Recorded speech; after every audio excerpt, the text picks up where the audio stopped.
House of Cards is a good name. It is a good name. Because it's coming down. Yeah, it is. I shouldn't laugh. Your bitter laughter is perfect for what's going on. As we talked about on our last show, the cards, or the dominoes in this case, continue to fall. In the case of, it's like the Hardy Boys, and the case of the horrible fetid swamp that is Hollywood. Yes. And it continues to unfold. And we're not even talking just men now. Like, you've heard about this Terry Crews thing, right? No, I haven't. So when this was going on, in a show of solidarity, that's usually just, men, just go, hashtag I hear you, or whatever. Yeah. Don't try to get in on it. But Terry Crews is like, well, I don't, I understand this kind of thing happens. That happened to me. People are like, who would walk in front of Terry Crews in line at a Starbucks, much less try to assault him? But apparently he was, groped by some Hollywood executive at a function, not even that long ago. And he just brought it up, and now, like a week later, like, charges might be filed. We know who this guy is now. Oh, wow. So, yeah, it's all over the place. Oh, my gosh. And it's hit home, or I should say it's hit house, with the, come on, give me something. Give me a little chuckle. With Kevin Spacey. Yeah. It's kind of, they become the poster child outside of a guy like Harvey Weinstein for this thing. I think we reported last week, or maybe it was after press time, as you were, men, where Anthony Rapp had come out and said that Kevin Spacey had messed with him at a party, and this was like 30 years ago or something. I mean, it doesn't make it okay, but and then of course Spacey came out and he's like, he turned right to the camera and he said, "I did that and I felt bad about it and I'm sorry," and he apologized. And we're like, okay, maybe that's it. It's not it. No. Many other people have come out, and we're not even talking 30 years ago, like people from the set of House of Cards. Yeah. And so, like a House of Cards or the aforementioned dominoes, it's just been boom, boom, boom. Like, I've been kind of mailing myself news stories to sort of, so we could talk about this. And I've got 6 or 7 emails where it just, here's level 3, here's level 4. We're up to 2 spoopy now. Now we're at maximum spoopy. At first they're like, we're going to not film any more House of Cards for right now. Now it's canceled. Netflix has ended its association. He's not allowed on the set. They're going to have to mail his stuff to him. The Oscar push for his movie that he's in, which I don't even care. I'm not even going to look up. But was supposed to be an Oscar contender, is over. Like another project that he was working on has been canceled. So he's lost his agent. He's lost his publicist. Like, it's over for Kevin Spacey. Wow. The end has been reached. And for a while they were like, we're just not going to do another season. Now they've just completely stopped House of Cards, and they're trying to figure out how to go forward. And my thing is, just kill him. Well, they talked about maybe doing that. Isn't he the president? Yeah. So just say he got assassinated. But he got assassinated while doing something horrible, so nobody feels bad about it. Right. And then Robin Wright Penn just becomes, turns into Lady President show. I think that'd be cool. I mean, I know she's not the vice president, but just she can turn to the camera and be like, I manipulated the houses of Congress and to elect me to be president, serve out his term. Just do that. Yeah. Good riddance. Yeah. Bad rubbish. Do you think that there's something that needs to be said that the fake president is held to more responsibility than the real president? I think the AV Club article you stole that from did make a good point. Yeah. I saw that. So anyway, bad news. And let's just, we want to acknowledge the problem. It is a problem, but let's have fun and just let that hang over our heads. Okay, great. We talked about it. We know it's a thing. We'll continue to talk about it and reference it, as it develops. But let's have fun. All right, let's. It feels good to laugh again. It does. Yeah, 7 minutes heals all wounds, as long as we're stealing jokes. But we're the Just Enough Trove podcast. I'm your host, Caliban, joined as always by my co-host. Hi, I'm Mika and Hannah. I have skipped. I'm not drinking coffee because I've had 2 pots today already, and so I've gone to Diet Coke, and it's coming right out of the bottle. It's a 2-liter bottle. That's okay. It's been a big day. Yeah. It's been a big week, big weekend, big year. And so we're dealing with a lot of stuff. And in the biggest fashion, we are reviewing the biggest film. That's right. Or at least the scope of it is the biggest, because it takes two of the biggest comic book storylines there's ever been and somehow puts that 10 pounds of sausage in that 5-pound bag. Yeah. Or those purple pants. Shirt comes off, I get, but aren't shirts looser than pants? Yes. Why do the Hulk's pants stay on when he transforms? Because we need him to stay decent. There's this... At some point, I don't know if it was Lee or if Lee was clever enough, but somebody at some point wrote into the Hulk mythos that he, the reason that the real reason that his pants are purple is that it looks good against his green skin. Right. It's a good, leitmotif, doesn't really apply, but anyway, a color scheme. Yeah. And, but then somebody retconned in at some point that Bruce Banner is a smart guy. As you know, he's sort of absent-minded and focused on his work and stuff like that, and so he's aping Einstein. And that Einstein, and this is maybe apocryphal, but Einstein supposedly bought 5 versions of the same suit. Okay. You see this in Cronenberg's The Fly too. Jeff Goldblum says this. Oh, Goldblum, save it. But he basically had the same suit, so he wouldn't have to expend one iota of time or thought or energy thinking about what he was going to wear. Sure. And so Bruce Banner took it one step lower, which is that he got his suits on sale because they were crappy purple suits that the Joker had turned down or something like that. And so he's like, I'll just buy a warehouse full of purple suits. And so he's always wearing a purple suit. But my thing is, what's the percentage of Lycra in there? Good question. Why do they stretch? I mean, the waist alone. Yeah, no kidding. Forget the inseam. The waist. He goes from a 31 waist to a 52. Yeah. Those pants are done. No kidding. No rope belt can bring you back from that. But anyway, we are talking about Thor Ragnarok today. The film Thor Ragnarok will have a review, which will be half spoiler, half not, and we will identify when we're going to move into spoiler territory. Of course, Thor Ragnarok in the Marvel Universe involves the Planet Hulk storyline as well. Yes. And we'll be talking about Planet Hulk, the comic book, the run, the initial run in Marvel Comics where Hulk does things on a planet. That's right. It goes to his planet. And it's Hulk planet. Sakaar. Well, Sakaar. Yes, the Sakaar son. And we're talking about that for Comic Book Club. And as a special treat, we have a special guest on the show who'll be talking with us about the actual mythical myth, the redundant myth of Ragnarok. Matthew Kessen will be on the show today. Matthew Kessen is, I'm not sure how he would describe himself. He's a performer. I know that much. He has a show called Reverend Matt's Monster Science that he does around town, and he is a mythologian. He is a cryptozoologist in a lot of ways. Sure. And he knows a lot about myths, cultures, and specifically monsters. And so we brought him in to talk about. Oh, and he's a Thor fan as well. And so we talk about that. We talk about the myth behind Ragnarok and what it adds to the comics and the movies, and we talk a little bit about the comics too. Sounds good. So that's that 10 pounds I was talking about. Yeah. I don't know if those pants can hold it. Pants and sausage or something. How you doing? I'm doing well, Cal. How are you doing? I'm all right. Yeah. I'm doing a show. Yes. Pretty excited about the show. Doing a show too. You're kind of doing a show. Any experience with Ragnarok, Thor, the comics, Planet Hulk before this, previously? No, not really. Did you ever watch the old TV show, Hulk TV show? No, I never watched it. Oh, you're not missing much. Oh, really? It's not that great. It sounds kind of fun. It's got fun stuff to it, but it's so clearly, it's in the mold of the 60s or 70s. Then came Bronson or whatever, or Kung Fu show where it's just a procedural, but the procedural it's a homeless guy procedural, basically. So the guy just goes from town to town, and then, it's in anthology style, what's going on in this town? Oh, in this town, there's a guy that owns a bar, but he's selling drugs out of the back, and one of the bus boys is getting into selling the drugs, but he needs to get out of it, and David comes into town. Apparently Bruce was a real gay name in the 70s. Apparently. Their words, not mine. So anyway, he's David Bruce Banner.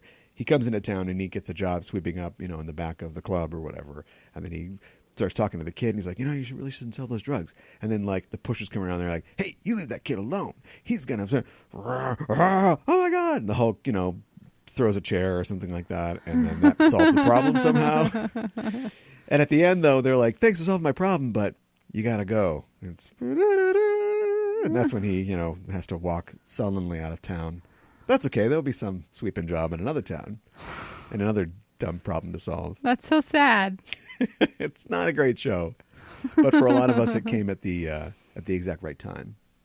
Well, I suppose there was nothing else like that on TV.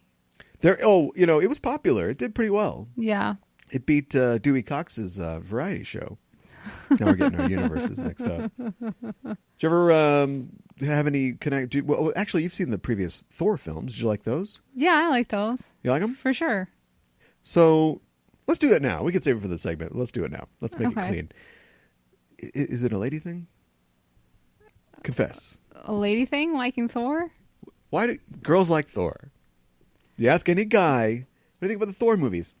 Okay, not my favorite. Better Marvel movies out there. Sure. Sure. But I ask a girl, and the girl's like, I like Thor. Maybe it's a lady thing. I will concede to that. Okay, but let's give ladies some latitude here. Let's give them, a little more taste than just being real thirsty. Is it the sort of pageantry?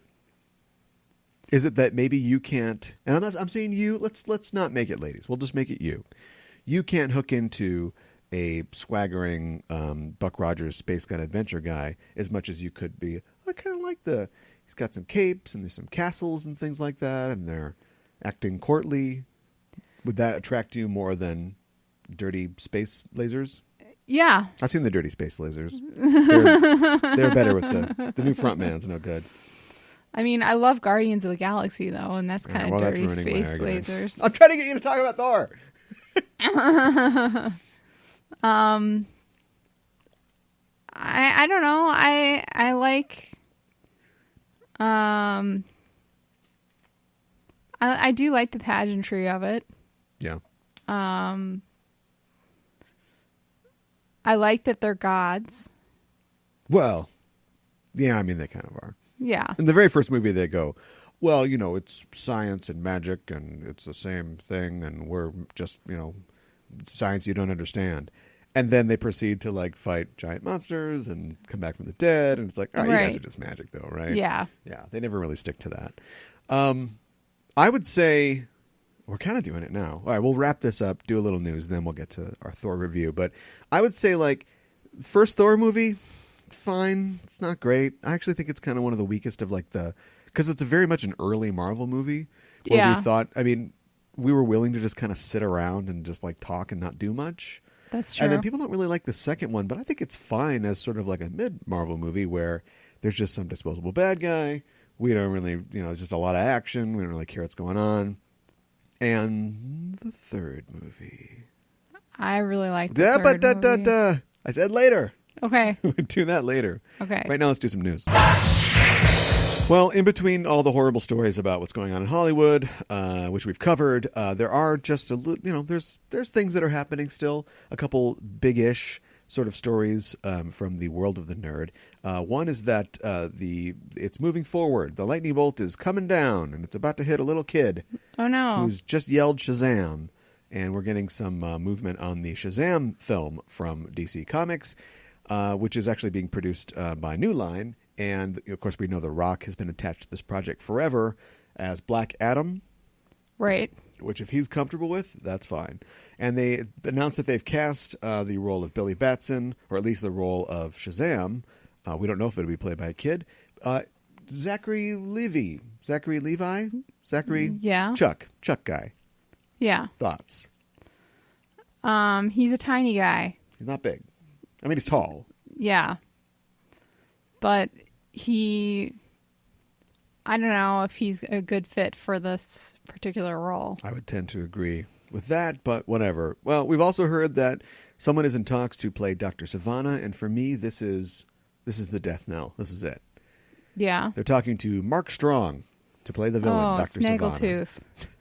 Don't call him Snaggletooth. He's an accomplished actor. Yeah, well. I really like him, and you should check him out in Low Winter Sun, his cop show, which I've not watched, but I'm assuming is good because he's good. But he tends to be in not good movies, or at least movies that do really well. And I think if you really look at him with a hard eye, kind of take your leave. Yeah. Green Lantern, we all know. Of course. He's in a lot of the Mark Millar movies, like he was in Kick-Ass and he's in Kingsman or whatever. Sure. Both movies that have done incredibly well, but personally, I don't really like. But I think there's an argument to make where you have to kind of, quote-unquote, turn your brain off and just kind of enjoy Colin Firth murdering 100 people in a church. Sure. Or whatever today's movie's about. And he's just, you feel like he's been in a lot of like kind of lazy, it's just, you just go get Mark Strong, right? That's what you do. Yeah. You go get Mark Strong. And that's what they did. So for this broadcaster's mind, that's real bad. That's real bad. Not a great sign. I could have taken the Zachary Levi thing, if it didn't have a pinch of Mark Strong with it. Okay. Not strong choice. But you just want to criticize his teeth, and I think that's horrible. I just hey. He has a nice smile, okay? We used to call what's her name? Snaggletooth. Is he the new Snaggletooth? He's the new Snaggletooth. So it's not Kirsten Dunst anymore. No. Okay. Well, I think we can all get behind that. Okay. I think we can all get behind making fun of a man for his appearance instead of a woman. Who's on board? I am. They've also announced that Grace Fulton shall be in the film. Who is Grace Fulton? Yeah. Good question. I don't know. She's in the film Annabelle Creation. Okay. And that's all that I really know about that. I have not seen Annabelle Creation. And I don't believe that it has been announced who she'll be playing. So everything looks great so far. I don't really know. We'll see. CBS. Remember CBS? Yes. CBS has its streaming service All Access. Should be called CBS All In because they are really looking to make this thing happen. As we've reported on this show, and you can find elsewhere on our network, we have a connection to them. Just, not professionally, but we watch Star Trek Discovery, which has been a great boon for the fledgling digital streaming network. And it looks like they are going to double down on that. They want to reboot the Twilight Zone. Okay. Yes. CBS President Les Moonves has announced it during an investor call, and they want to reboot it. Now, it's been rebooted. This is, I think, the fourth time because there's the original Twilight Zone. They rebooted it in 85. They rebooted it in 2002 with... I think that was with Forrest Whitaker. So, welcome to the Twilight Zone. And apparently, it's going to be produced by Jordan Peele's production company. And I think the sort of gossip is that maybe he will be the host of it. Wow. So here's my question. Yeah. You know what the question is. Goo gaga. Does he do it in the character of Forrest Whitaker? That's the real Twilight Zone we've entered. He makes us think that we're watching the old Twilight Zone reboot, but it's really him. Why? Why are they doing this? I don't think it's a bad idea. Why not? Yeah, why not? They've got the property. Yeah. Reboots are huge. So big right now. Jordan Peele has shown, a clear affinity for horror. Yeah. And and gotcha kind of storytelling. Yeah. Or get you out ya. And I feel like it's a great anthology type series. Well, yeah, where it's the anthology series. Yeah. Where you can just come up with new stories and stuff like that. Yeah. So I say why not? I say why not too. But it's not going to be any good. Who knows? Maybe it could be great. Well, okay. Black Mirror, kind of up and down. This is definitely, they went, look, they got Black Mirror. Why don't we just do the original Black Mirror? Right. Up and down quality. Electric Dreams has been pretty good. So yeah, I think anthology is hot and coming back, and I'm glad because love me some anthology. Yeah. Something that is not an anthology but is streaming. Stranger Things 2, of course, is burning up the Netflix pipes. Yep. Did we do a review? Here's our review. Yep. Yep, that's a Stranger Things. Yeah. Not quite as strange as the first time, but it's back. And it was fine. Netflix, of course, does not release streaming, but somehow I guess Nielsen knows that Stranger Things got 15.8 million people watching over its opening weekend. That's quite a bit. Which is big. Yeah. It's really big. Good for them. Good for them. That poor Netflix, they need all the help they can get. They really do. They do. They do? They're out of money. Oh. Remember we reported a while ago that they're like $40 billion in debt or something like that? Holy cow. Yeah. I mean, it's all, it's not like my student loan debt. I mean, you just call that, well, we're just sort of like leveraged right now. Right. They'll make it back on streaming, I'm sure. Sure. And they want to save money, I guess, by producing original content. But, man, that'd be a tougher investor call. Yeah. That's a hard one to sell. That is a hard one to sell. That line that dips down, it's going into the upside down. You see, even our financial chart is being affected by the popularity of Stranger Things. Doesn't seem great. In the vein of streaming TV, it looks like Amazon wants to turn Lord of the Rings into Game of Thrones. Uh-oh. Variety is reporting that Amazon is in talks with Warner Brothers Television and the estate of the late author J.R.R. Tolkien to create a Lord of the Rings TV universe. Huh. Well, that could be good. Could it? Possibly. Envision it with me. What does it look like? Something with Mordor. There's something about Mordor. Yeah. Yeah, I think that's going to be one of the shows. But is it like multiple shows? Is it just Game of Thrones? My precious. And is it like going to follow the cycle of the ring, or do we do a Silmarillion? Is it one show? Is it a couple shows? Is there a comedy one? Is there a serious one? I think maybe it's a couple shows. Yeah. And maybe it's the Silmarillion. And maybe it goes off the beaten path and tells stories that Tolkien didn't tell, but were in the vein of Tolkien. Well, you could do that. He's just got so many. There really are so many stories. I don't think that you would ever be hurting for content. Okay. That's kind of why I was always sort of questionable, or just sort of wondering why they felt the need to add, Kate from Lost to The Hobbit when there's so much. I mean, The Hobbit itself, yeah, not a 3-movie book, but there's so many other things that exist and that you could tell, and they were so rushed for time because they had to produce it within a certain amount of time, and then you just go off and out of whole cloth you create entire storylines that don't exist. Yeah. So they will not have this problem, hopefully. I mean, if this gets rolling, it shows up in a couple years, and then like Game of Thrones unfolds over the course of, if they've got the time to sort of do whatever they want, yeah, they could keep this going forever. Yeah. I don't know. Think people are sick of Lord of the Rings? Are you? Here you go. Man on the street, woman on the street. Are you sick of Lord of the Rings? I'm not sick of Lord of the Rings. I didn't like The Hobbit as much as the Lord of the Rings trilogy. Would you have liked it if it was better? Yes. I mean, that's an easy... I got my yes. I guess it's an easy yes. But can you conceive of like a better Hobbit movie that would have stood with the original trilogy? I think it could have been done in one. Yeah. Probably. Or maybe two. Maybe two. Yeah. But that would have been pushing it still. Yeah. Well, they got their work cut out for them. A lot of the stories that we're talking about in like Unfinished Tales and Silmarillion and stuff like that are not... They're not quite... They don't have the same... They're more... We're going to talk about myths later, but they're sort of more mythical, and it's harder to connect. You don't have like a guy like, well, I'm Bilbo. I'm just checking this out. Sure. There's no character to really connect to, so it'll be up to them to make Beren and Luthien, really attractive as characters and not just sort of mythic archetypes. Sure. But we'll see how that works out. What else? It looks like Red Sonja is going to be a film, perhaps. Millennium Media is going to finance and produce a new version of the Red Sonja property by Robert E. Howard.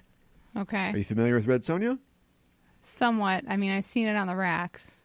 You've seen it on the racks. It is a Dynamite comic book. It's a comic book. Yeah, and it was basically like it's funny because it was originally a don't at me if I get this wrong, but it was originally a story by Robert E. Howard that was not part of the Conan mythos. I think that she was like a hussar or something like that. It was like set on the steppes of like the late 19th century. You know, she was like a horsewoman and swordsman and Okay. had a gun and stuff. And then Marvel Comics, Roy Thomas or somebody sort of folded her into the sort of Conan mythos. So she showed up as chainmail bikini lady, you know, the man that bests me, I will take as my husband or whatever kind of thing.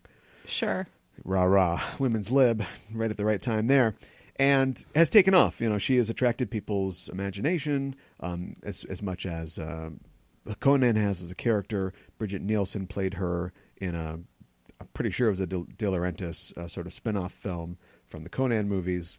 There was talk about, I think Robert Rodriguez had rights or was looking at the property for a while, and he wanted another name that's been in the news for a while, Rose McGowan, to play Red Sonja, and he was really pushing for that. Okay. But it never really happened, and so he is not connected to this as far as I can tell.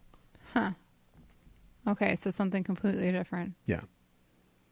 But still, probably, she got sword. Yeah. And they'll update the bikini. It won't be a full bikini. It won't. No, yeah, it'll just be the bottom. I mean, like, it'll be... She'll have, like, probably real armor, hopefully. Okay. But they'll have a nod to it. There'll be a scene where she's going to take a bath or something, and she's got a silver bikini. Her underwear is silver, yeah. Yeah. Chainmail. Good. Chafing, not Yeah. good. So scar tissue, so sexy. What do you think? I think it could be good. Yeah. Yeah. There's nothing specific that you expect out of it? No, I mean, expect it to be kick-ass. I mean, but we live in a post-Wonder Woman world. that's true. $800 million. Yeah. Most successful superhero origin movie ever. Is it really? Yeah. I think that this could be a good thing. Big vote from this woman for Red Sonja. How do you update the story? They won't. I don't know. They won't. They'll have it be her mommy died, and so she's gonna, you know, and then like they'll do like the, you know, so there'll be a sexy swordsman as well that, like, you know, helps her, and maybe they'll tease like the fact that, like, oh, I'll have sex with you if you defeat me, and he'll defeat her at the end. Okay. And then they'll, like, you know, it'll be a winky James Bondy sort of, they'll go out on, oh, I guess Christmas only comes once a year. Help me. I have a brain that, after all this stuff that we've been consuming, is soaked in toxic masculinity. So what would you like to see? I'd like to see her kick ass. Wonder Woman was very empowering. How do you make Red Sonja empowering? You make her empowering by having her fight guys. Clearly, their work is cut out for them. We wish you luck, Millennium Media.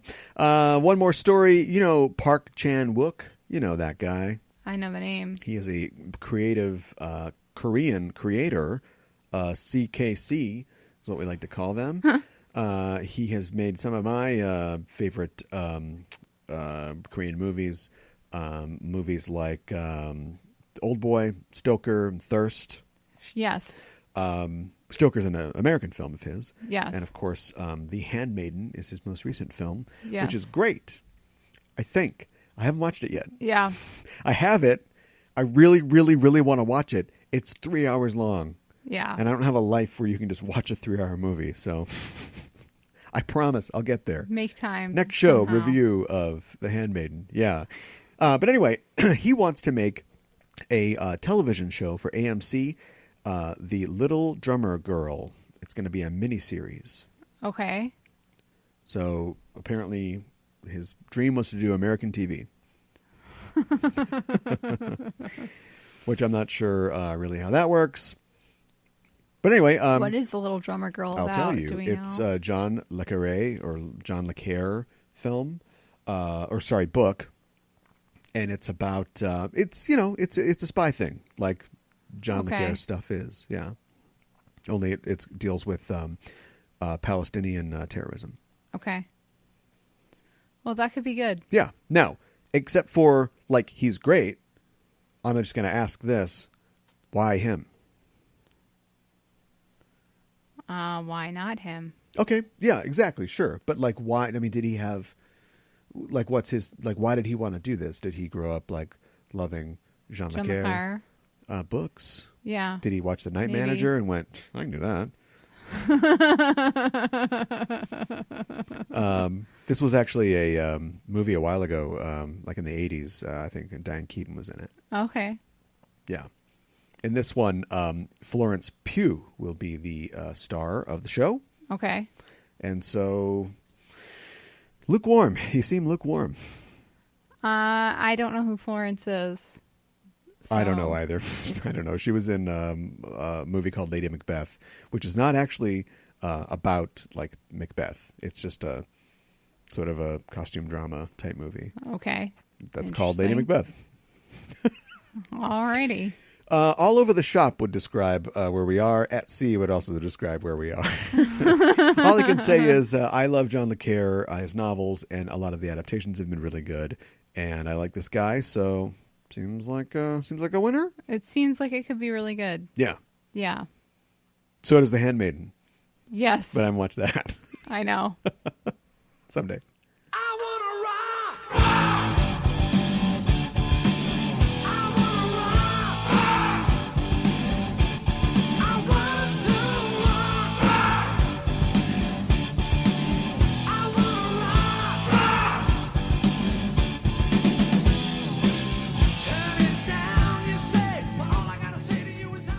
I want to rock.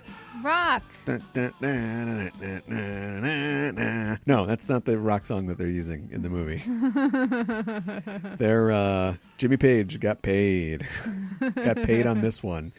I don't know why it took us this many years to realize that Immigrant Song was. Oh yeah, that's it. Yeah, of That's course. the Thor song. Yeah, and it wasn't just like they used it in the trailer, and you're like, okay, nice. No.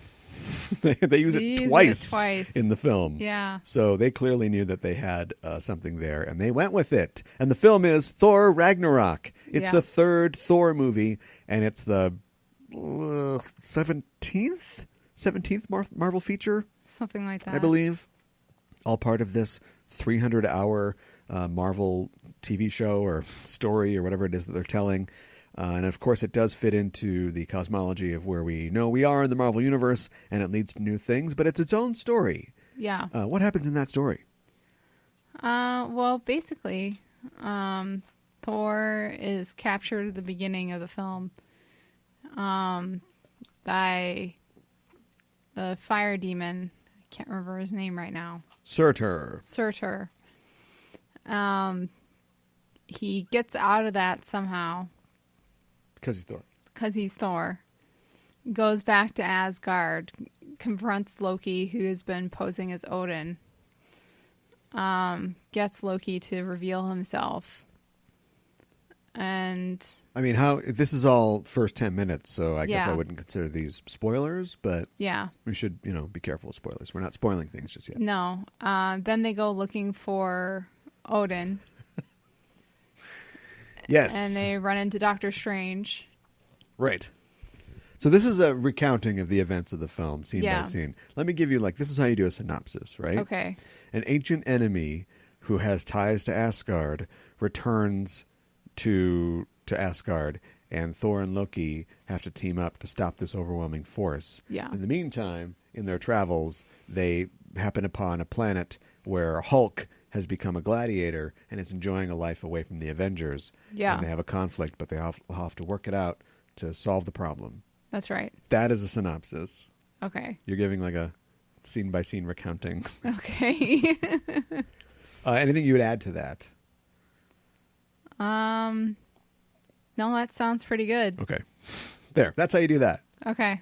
So that's the movie. I should note before we go on, so I don't forget later, that it is currently sitting on Sunday night at $121 million for the opening. Wow. Which is huge. It beats Doctor Strange, which made, I don't know, like 80 or 90. Thor the Dark World also made 80 or 90. And Spider-Man Homecoming in July made $117 million. Oh, wow. So it is basically the biggest, I think probably the biggest October opening ever. Another huge success for Marvel. It's the 8th MCU film to gross over $100 million. 3 of those were in 2017. So wow. Disney just wins now. Disney wins everything. Yeah. They have they have 5 5 $100 million opening films in this year alone. Oh, wow. Along with Beauty and the Beast. And I'm not sure that that's even counting Star Wars, which everybody thinks will at least do $200 million in one weekend. Probably. Yeah. Wow. And this is one of the worst movie years ever. So I think that this goes to show that this is like, I call it the, only I call it, the Barry Sanders situation. Okay. How's that? In that Barry Sanders is one of the greatest running backs of all time. And he played almost all, if not all of his years for Detroit. Okay. For the Lions, when they had nothing. The only thing they had was Barry Sanders. Okay. And so he would consistently be putting in amazing performances, often setting records, and the Lions just have never won a Super Bowl or didn't win a Super Bowl with him. Okay. And so you've got Disney, who is just kicking ass all over the shop, but they can't do it themselves. You know what I mean? Like, as far as you can make, you can have 5 $100 million films. You can make, like $5 billion or whatever. And it doesn't help the industry. That tide is not lifting all the boats. Okay. Because people are just waiting around to see these big, amazing films. But other companies aren't also making a lot of money. This is, like the worst movie year in like 20 years. How is it the worst movie year in 20 years? For revenue. Okay. As far as revenue goes. Gotcha. Yeah. Okay. So it's a real, okay, do you don't like the Barry Sanders thing? I call this a Bubba Gump situation. Okay? Everybody's boats get ruined so that nobody can shrimp now except for Bubba Gump, for Captain Dan and for Forrest's boat. Sure. So they're getting all the shrimp. Sure. Disney is Bubba Gump. They're getting all the shrimp. Yeah. But nobody else is getting shrimp. So it's a Okay. real bad year for shrimp. But now Forrest Gump is a billionaire. Gotcha. And he's investing in Apple and whatever else is going on in that dumb movie. Gotcha. All right. So, yeah, good news for Disney, bad news for everybody else. Is it good news for audiences? I'm a professional. What did you think of the film? I liked it. I thought it was really funny. It was fun. It was funny. Too funny. Was it too funny? I don't think it was too funny. No? No. I think it was just funny enough. It was really? Yeah. So your bar was high. Your funny hopper was waiting to be filled when you came in there. Yeah. I think it's probably, and I'm not saying that the jokes, ultimately, objectively are the funniest, but it is definitely the Marvel film with the most comedy back to back from Marvel Studios. I'm not counting Deadpool or whatever. Sure. They walked in and they said, "This is a comedy." Yes. Do you think that was the right choice? Yeah, I do. You're saying it's the right choice. Yeah. I'm not sure it's the right choice. I think Okay. because think about it. You've got Thor, who, not in the Marvel universe, but is, the most humorless character, probably. Like, if you read the comics, Thor isn't cracking jokes. That's then true. you've got Hulk, who is 0% humor. Yeah. And you take one of the biggest Hulk stories ever and one of the biggest Thor stories ever, laugh riot. There's 2 ways you can do it, quote unquote, correctly. You can adapt it as closely as possible with all the majesty that the Simonson Thor storyline would have, and all the raw power and it's just hairy nuts, balls out masculinity that the Hulk story would have. You do them correctly, and you maybe turn some audiences off. Or you take both of those things, you undercut all the majesty as much as you can, and then you go even farther by having one of the vampires from What We Do in the Shadows be in it as well. Yeah. And the whole thing is just a goof from front to back. And so my review is, I can't fault I can't fault that approach. It absolutely works. It's absolutely funny. But part of me is kind of like, could have been a real good, like, serious Thor movie in there somewhere. I you know what I mean? And I have to imagine there's got to be a Sam Keith Hulk fan out there. I bet a lot of the Hulk fans are like, this is an asshole. Make him look like a dumb, goofy asshole. When he's supposed to be like, oh, he's so great. And he's like, smacking people, and he's smashing his hands together, and he's the strongest, and he's winning, and he has sex with all the alien girls. Right. We don't get any of that. It's all like constantly undercutting, and playing against the type of, like, machismo and whatnot. Yeah. You didn't think that was like you thought that fit tonally. I think it fit. Okay. Okay. All right. I'm trying to, I'm a voice for the voiceless, white Sure. men. And so I'm just saying, like, I really enjoyed it, but part of me was like, I bet there's a lot of people who don't enjoy it. And they're not the kind of people that we want to please generally, but when Thor is like, because remember when Thor was like breaking coffee cups Yes. and like asking for like rideable cats and stuff like that? Yes. He's just like, whoop, whoop, whoop, whoop, whoop, whoop. Like, he is just totally like, hey, what's up, dude? I'm going to go on my Tumblr later and I'm going to tweet this out to all the Twitter fans. In 3 movies and a change because of Avengers and stuff, like, he's assimilated fairly well. Yes, he has. Like, if he went on Facebook Live after this to talk about, like, how, oh boy, that was tough. Let me take some questions from the Twitter sphere. It would not surprise me. He is fully integrated. He is a 21st century god now. He is. I thought it was really funny. I think Taika Waititi did a good job at directing. And I think he did a good job being in the film himself. Like, yeah. That's the voice of Korg, yes. who is very different from the comic. Oh, yeah. We'll talk about that in Comic Book Club. But, Yeah. Oh, yeah. But I thought he did a great job. Yeah, as an adaptation, I guess we'll talk about Planet Hulk in a little bit, but what did you think about them, the Planet Hulk sort of sequences? Because it's different than the comic. It is different than the comic. I thought that it was adapted well to the film, Yeah. but it's very different from the comic. Yeah. Imagine if Jeff Goldblum or a Jeff Goldblum type was the Red King in the comic. Yeah. Different comic. It's different comic. Better comic? Save Maybe. Save it. I can't imagine him being the Red King. I wish he was. Save it. He was great in the film. Everybody was pretty good in the film. I guess we have to talk about Cate Blanchett. Yeah. Best Marvel villain or greatest Marvel villain? I like Loki.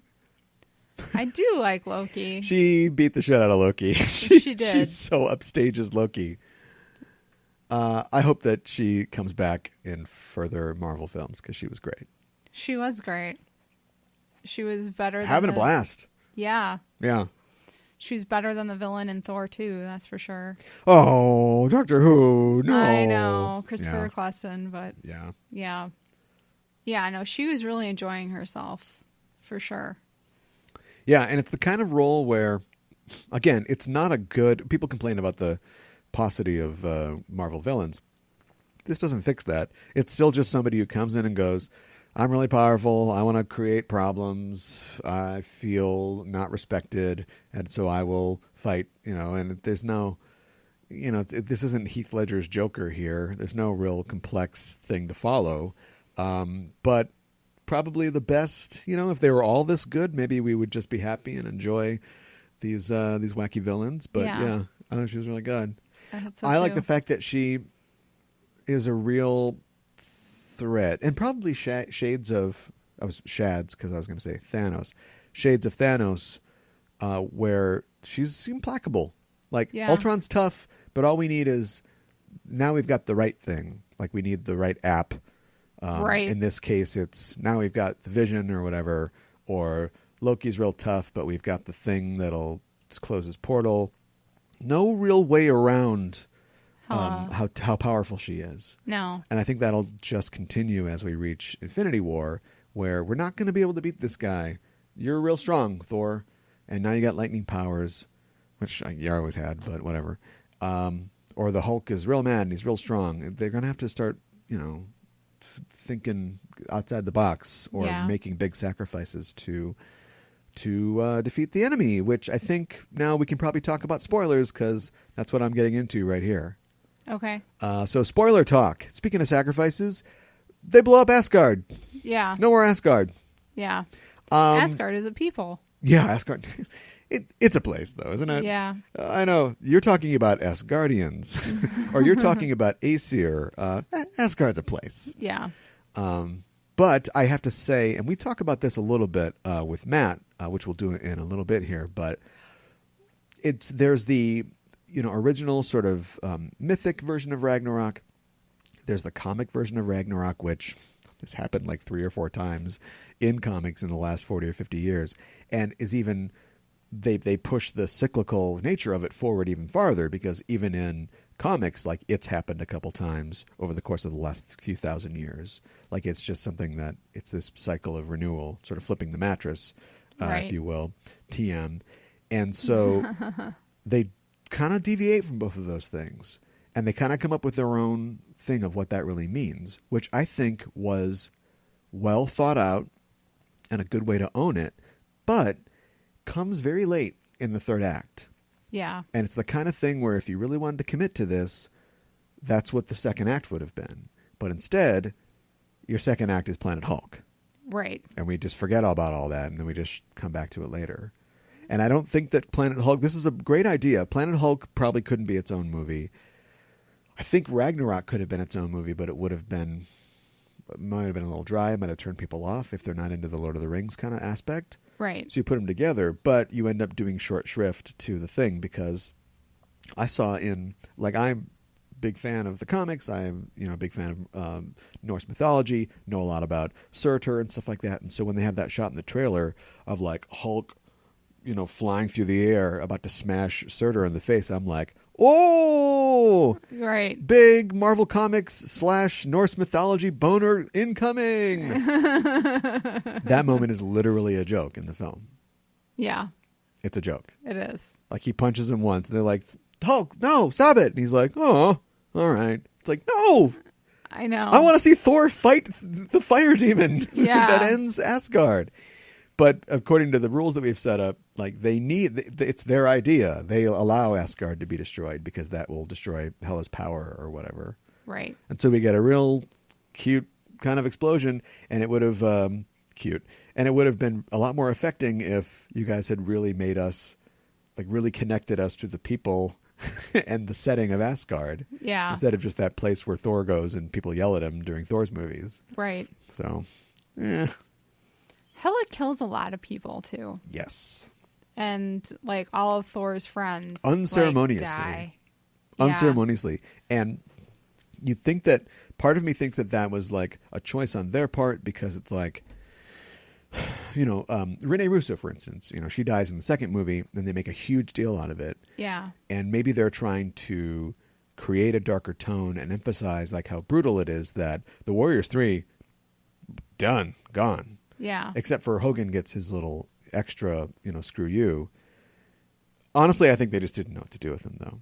Yeah. And especially in a movie whose tone is 95% broadly comedic, there's no room for, oh my God, they just killed Volstagg.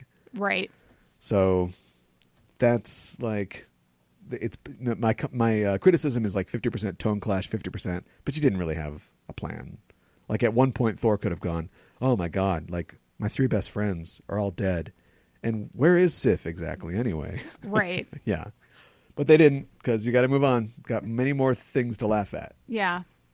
Exactly. Well, and I mean, it's like no wonder Sif didn't want to be in this movie.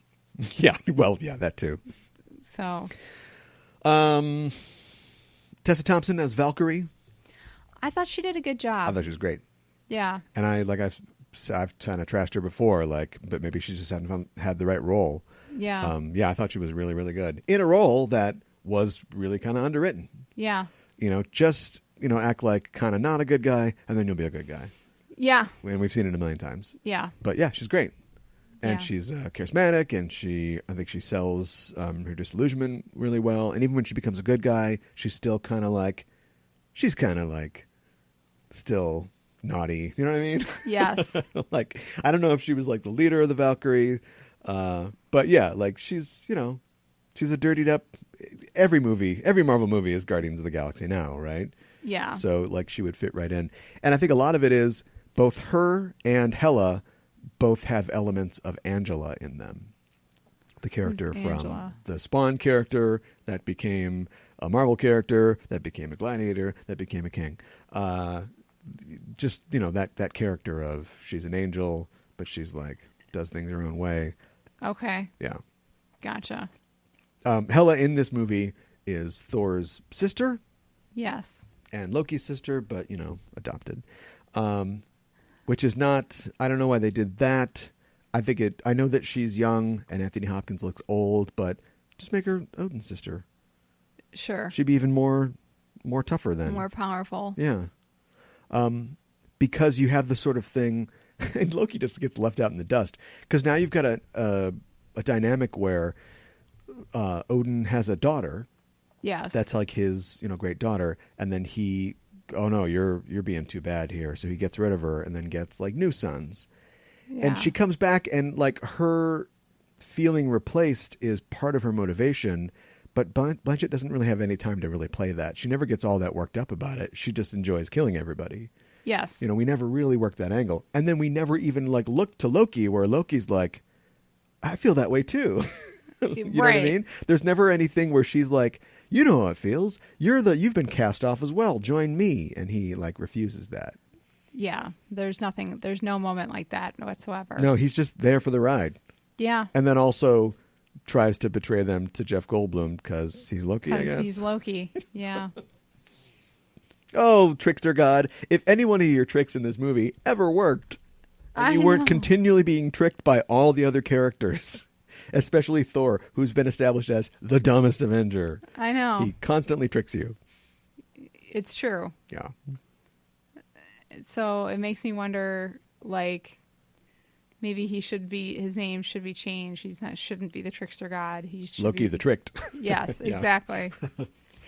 Yeah, you need to be a little more high key on your trickster there, Loki. Other elements are good. Like, I would have loved to have seen a lot of the Ragnarok elements be bigger. Fenris is just a sidekick dog in this.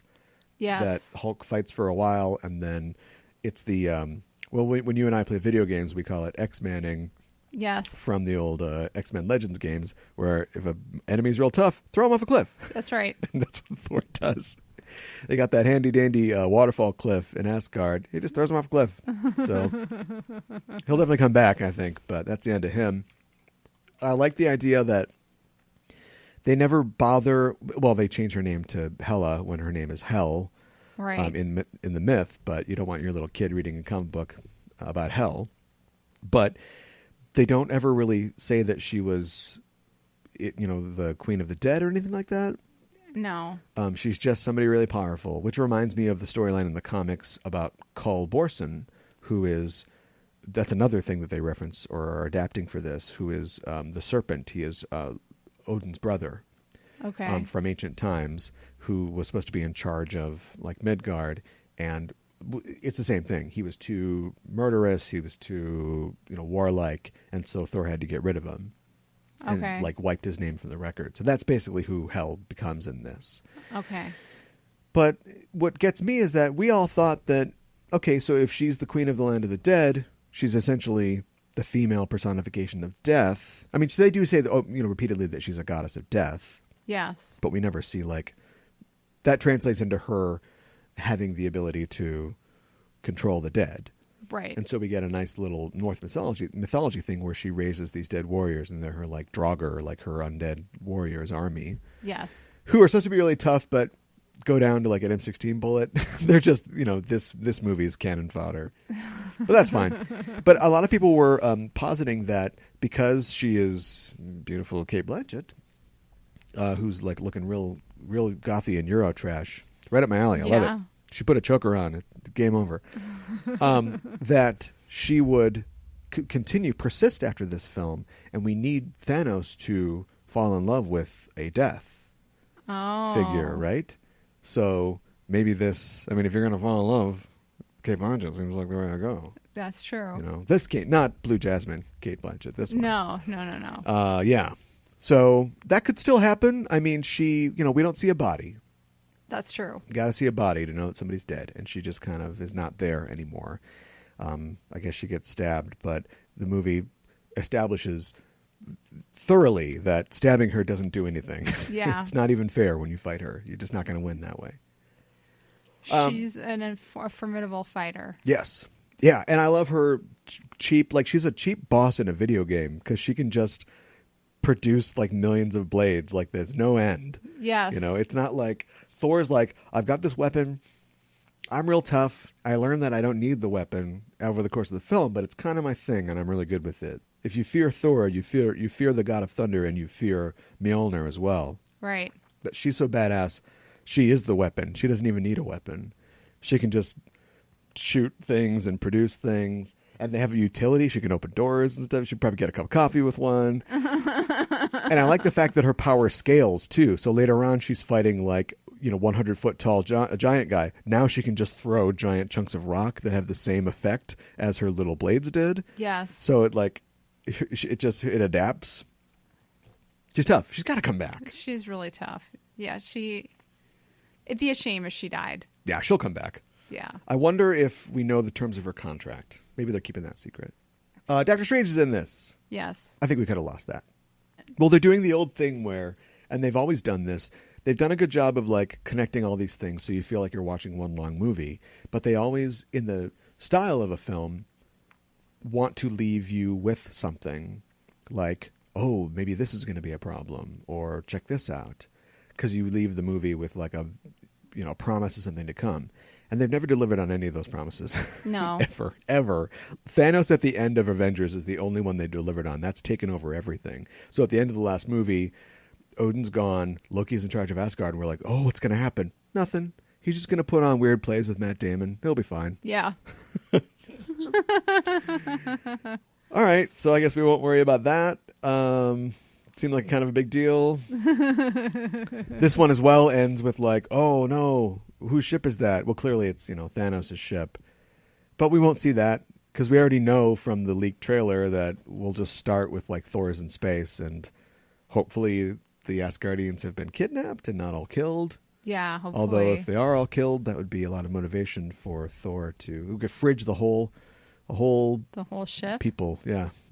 Oh, Because, boy. the people are Asgard. Yes. So we're going to fridge Asgard. But as far as the Doctor Strange thing goes, I like when the post-credit scenes are scenes unto themselves and not just showing us a scene from a future movie. And that's what we get. We just get a blown-up version of what we saw at the end of Doctor Strange. Right. Which is too bad. Because it's fun, and we make Loki, again, god of intelligence and lies, look like an idiot for a while. But all the extra, buffers around the core of that scene, which is help us find Odin, they don't really add anything. Right. That's true. And he's been falling for 30 minutes. Yeah, and again in right. And again in undercutting the dramatic tension you set up at the end of Strange, he puts the amulet away because he's not ready to wear it.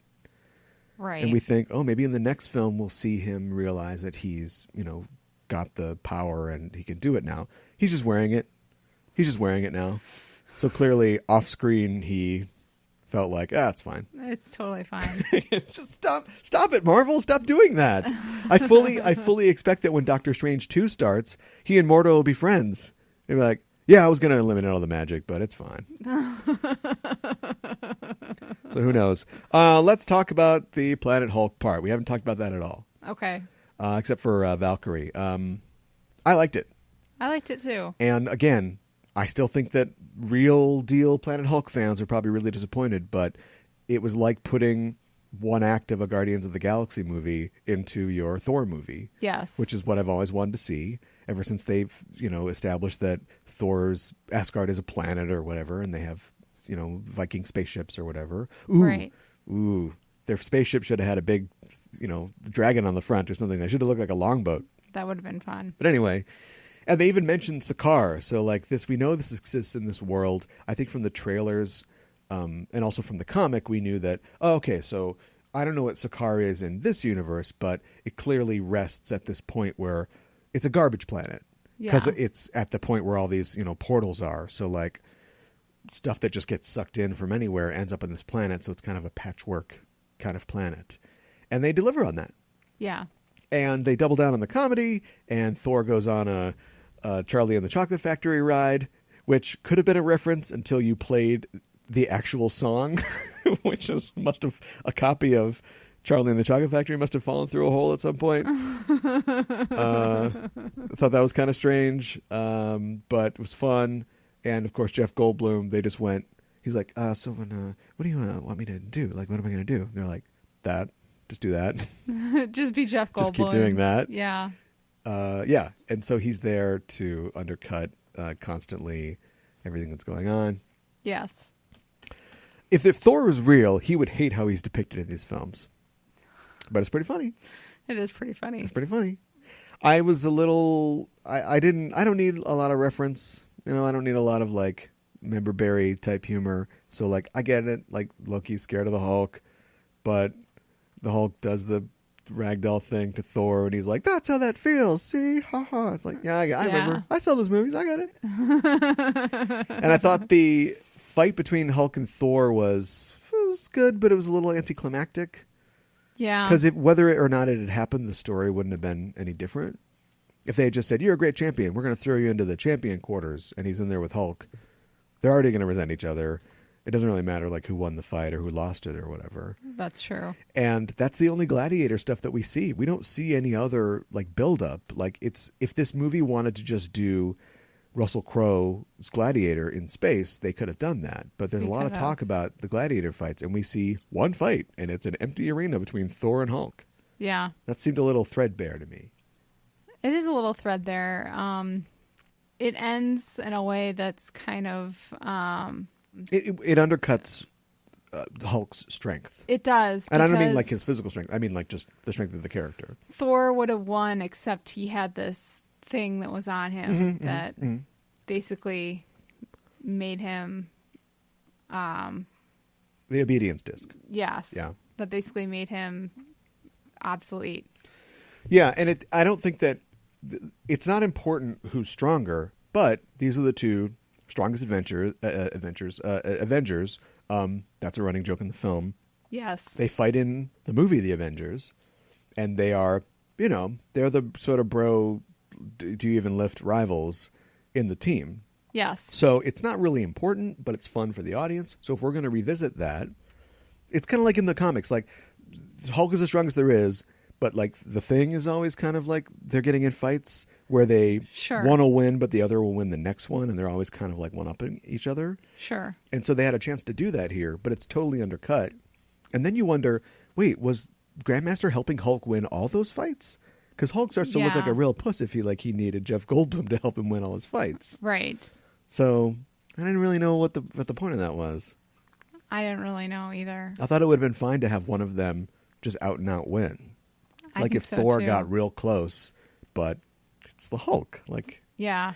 Or if the Hulk had used his new found, growing intelligence to do something that like Thor is like, this works he's so dumb. This works every time. So he's going to do something, but then like Hulk's like, and then like knocks him out, and he wins. Right. Nope, discs. Yeah. Which work on everything. Apparently. I guess I don't know if they work on the Hulk, but they work on Asgardians. They work on rock monsters. They're real good. Yep. What else? Anything else? Probably start to wrap it up here. It's very funny. It's very funny. Laughing all the way through, even while people are dying. Loki was funny. Carl Urban was in it. Yeah, we'll talk about him when we talk to Matt too. Yeah. Could have been better. My thing is like it was fine. Scourge Executioner not super important. It's just far as like the Marvel Universe goes, but he's because of his storyline is very well loved. And my thing is like if you're going to do him, really do it right. Right. I mean, he was fun and game and loved to see Carl Urban and with his own accent. Yeah. Maybe turned up a little bit in a movie, but I mean, if you're going to do it, why not? Why not do it the whole way instead of him just wander around the entire movie and then do? Oh, wait, is it time for me to do that big scene? Okay, I'm gonna do that scene. Right. Give me my guns. Well, he just kind of follows Kate Blanchett around like a puppy. Yeah. For a while. And for an executioner, doesn't kill anybody. No. Never kills a single person. Except for dead people. Yes. Yeah. So recommend? I would definitely recommend. I would too. I mean, everybody's 121 million. Everybody's seen this anyway. But yeah, I would definitely recommend. And if you saw a fourth Thor movie, what would you like it to be? Like this? I'd like it to be like this. I'd like it to be funny and have a lot of action in it. Do you think that they're going to do the storyline from the comics where Asgard is in Montana or whatever? Because Anthony Hopkins maybe showing up for a paycheck, basically. When I heard he was in this film, I was like, you don't need to be in this film. Why are you doing this? But right. All right, he did it. Could have done more. Was really not in it very much. No. Can I wear my own clothes? Sure. Wear a nice comfortable linen suit and just show up. But he seems to suggest, oh, Norway, isn't it beautiful? Asgard could be here. Yeah. I feel like that's probably where they're going. Probably. Yeah. Plus, that'll up the stakes again, because if Thanos wants to destroy or take over Earth, now you've got Asgard on Earth. Yeah, Earthlings live there, Asgardians live there. It's becoming the center of the universe. My question, when are they going to bring the Watcher into this mother effer? Ooh. Where's the Watcher? Good question. Probably Infinity Wars. Gotta show up in this thing. I would recommend it too. I think the next one should be less funny. Even though this worked out great, the next one is definitely going to be... It's going to be the Guardians of the Galaxy 2 of funny Thor movies, where we're like, all right, you did it. You hit the point. But I don't think they're going to be able to top this. I don't think they're going to be able to either. No. And a lot of references to Taika Waititi's other work. Yeah. Something good. It's a three-pronged wooden spear. If you had three vampires that were clustered together, it'd be very effective. So anyway, check it out. Thor Ragnarok in theaters now. You've already seen it. You've totally already seen it. Well, here's something you haven't seen or heard. As we mentioned at the beginning of the show, we talked to Matthew Kessen, a.k.a. Reverend Matt. I think I'm okay calling him that. And he is a master of monster science. We talked about the myth of Ragnarok and the monsters and ooky spooky things that happen there. And here is that talk.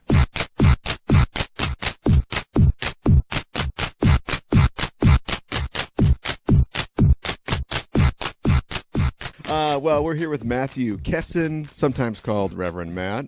Can you tell us about your monster science shows? Oh, well, I do a show. I've been doing it for about 5 years called Reverend Matt's Monster Science. It used to be just little short things that I would do at kind of variety show sorts of things, but recently I've been doing it in longer form. I've been at the Science Museum and the MIA, and just last night I completed a run at the Twin Cities Horror Festival that was very, very fun and very successful. So that's terrific. And it's informational talks / comedy routines on the subject of monsters, which is an extremely large subject. You wind up talking, I talk about Godzilla in Japan, and I wind up talking about the post-war reconstruction of Japan, because that's important to how Godzilla works. And I talk about dinosaurs, you talk about evolution and ecology, and just all sorts of different topics come bleeding in when you just talk about monsters and their background. That's so interesting. Is it because monsters, just themselves from a lore perspective, are a manifestation of kind of ideas that we have or concerns that we have about, issues in our society? Well, of course. Yes, absolutely. They're always a symbol of something one way or the other, and there's a lot, and they're in particular a symbol of things that we're afraid of, and of course we're afraid of a great many things, and so they all wind up showing up in monster forms, and they're also universal.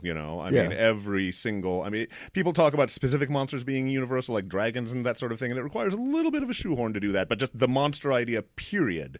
Every single culture, we keep making them up now. It just never stops. And so, and since I also include like prehistoric animals, then that's realms of science that are included as well. So yeah. Do you watch Stranger Things at all? Okay. I don't have the bandwidth at home to have Netflix streaming. But everyone told me to watch Stranger Things. I mean, people were just piling on to me to tell me to watch Stranger Things, so I just kept, like, once a month I would check to see if it was out on home video, and it never ever was until like 2 weeks ago when it came out at Target, and I've bought it and I own it and I haven't had a chance to watch it yet, but yeah, it's on the list. Okay. Yeah. Gotcha.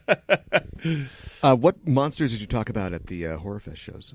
Well, they gave me 3 slots, and so I did 3 different shows. And since it was 3, I decided to do sort of the unholy trinity of that were canonized by the Universal film. So on Sunday, I did Frankenstein, which I did kind of a history. On Thursday, I did vampires, where I did sort of a cross-cultural thing, because the West has the lamest vampires. If you go all over there's Native American vampires and Southeast Asian vampires that are and Australian Aboriginal vampires that are so much better than ours. Right. So I did that. And then last night I did how to contract lycanthropy, which was various techniques to become a werewolf or were-leopard or were-dolphin or the like. Sure. Yeah. A how-to, sort of. Yeah, precisely, a DIY. What happened with our vampires? Was it just Stoker? Stoker and then films? Like before Stoker, most Western vampires were even more boring.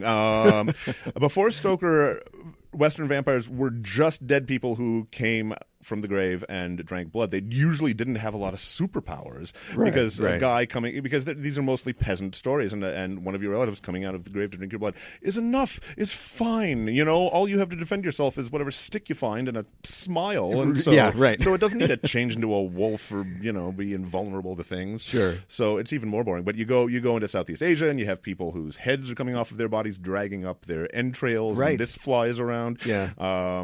My favorite of all of them is a Seminole, Florida people one, where it's called the Scatene, where they're normal humans by day, they take their internal organs out through their mouth by night, hang those over a tree branch, and then the rest of them shrivels up into an owl.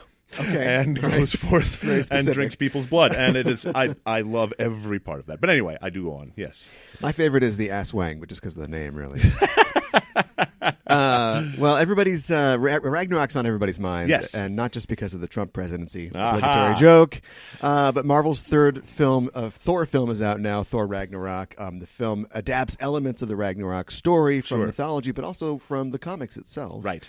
And we're here to chat a little about the real legendary Ragnarok. As far as fictional apocalypses go, what sets Ragnarok apart? I would say, I didn't prepare for this, but I have an answer for that. Odin.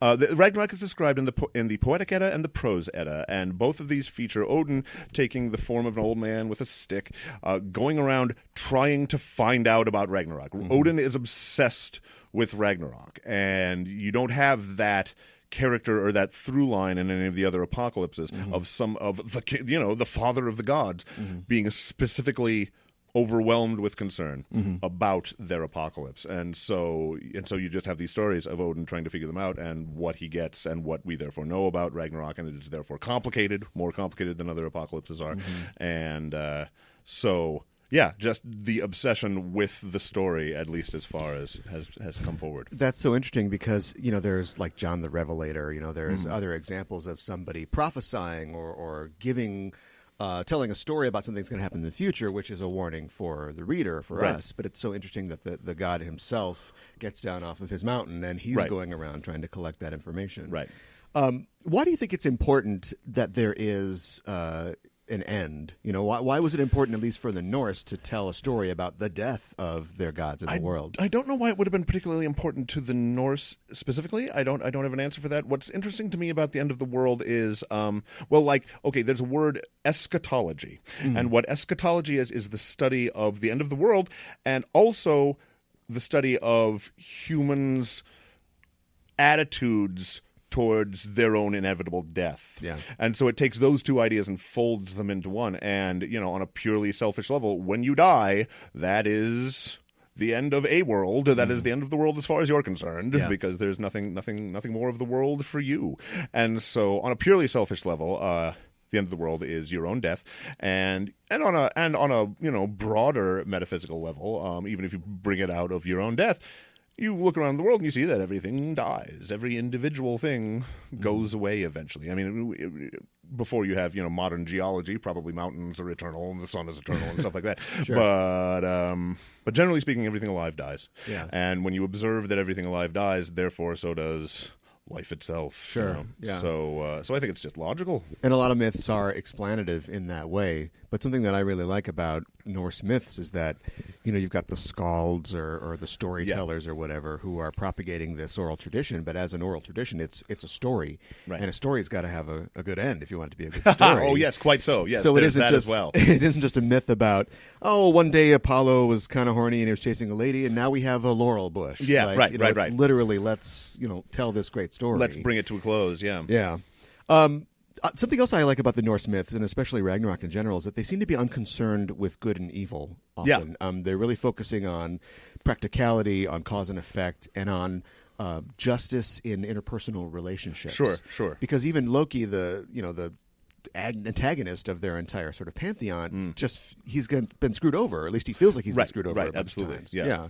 And even the particulars about Ragnarok, like you think that, like in a Judeo-Christian sort of eschatological situation, Jesus or God or the Redeemer, whoever's going to come back and destroy all the evil, and this is just everybody goes. Right, and right. Even the quote-unquote good guys go because of bad decisions they've made. Freyr has given his sword to his guy. He doesn't have that. Tyr has lost his hand, so he's not 100%. Right.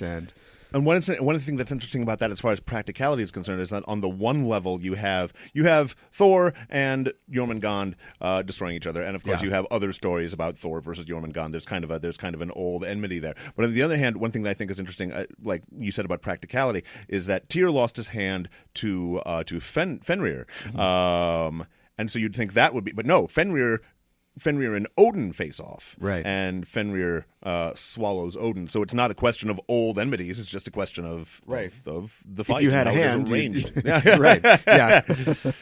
It's that sort of practicality, which I don't want to call it. I think practicality is probably a better word than fatalism. Sure. But when I think of, look at my hair. Like when I think of my ancestors, freezing to death, in the fjords, making good decisions about what you're going to do when the winter comes is really important. And so your tales and your stories and your myths would probably reflect that, people being smart about things and not making stupid decisions. Yeah, absolutely. I'd have to imagine that as the Germanic and the Norse peoples got Christianity, that would influence the general view of their apocalypse, or even sort of with a feedback towards how we look at Christianity today. Well, yeah, I would say so. I mean, you've had to kind of mention something just now about how it's not about good and evil, because it's real easy to find recountings of Ragnarok now that do make it about good and evil. Okay.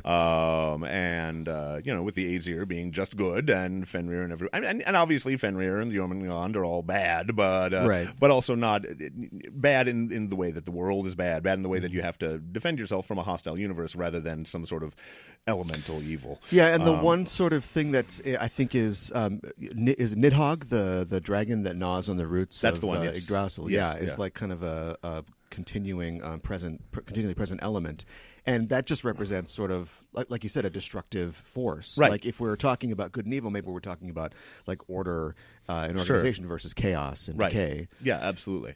And then of course Revelations is kind of a mess unto itself. I mean, it's one of the big things about Revelations is that there's the thing where the seven-headed dragon is cast down from heaven, and the thing is that's the devil, and so that's a thing that happens at the beginning of the universe. The devil has been cast down from heaven, and yet it's being told here in the story of the end of the world, and so just sequence is kind of complicated,